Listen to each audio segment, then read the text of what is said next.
240 души се събират в една сграда, за да решат как ще живее цяла държава. Звучи лудо, нали? Това е Народното събрание. Тези хора решават всичко. От данъците ти до дали ще имаш лекар в болницата. И между другото, ти си ги избрал.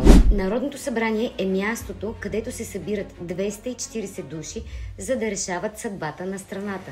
Това са депутатите, избрани от нас, народа. На теория трябва да мислят за нашето добро, но на практика нещата не изглеждат точно така. Тук се пишат и приемат законите.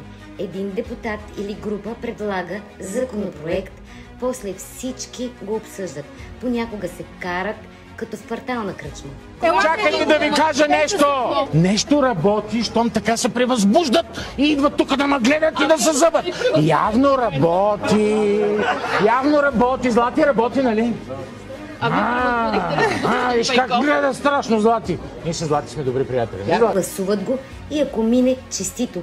Имаме нов закон. Има и комисии, малки групички депутати, които разглеждат конкретни въпроси за здравеопазването, образованието или бюджета. Работата уж е важна, но често не изглежда така, когато ги видим да дремят на столовете си. Това трябва да е мозъкът на държавата, ама понякога работи като стара лампа. Мига, премигва или изобщо не свети.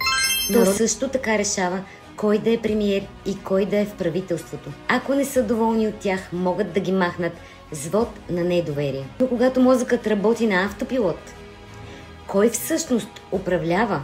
Следващия път, когато кажеш политиката не ме интересува, се сети, този автопилот ти влияе пряко.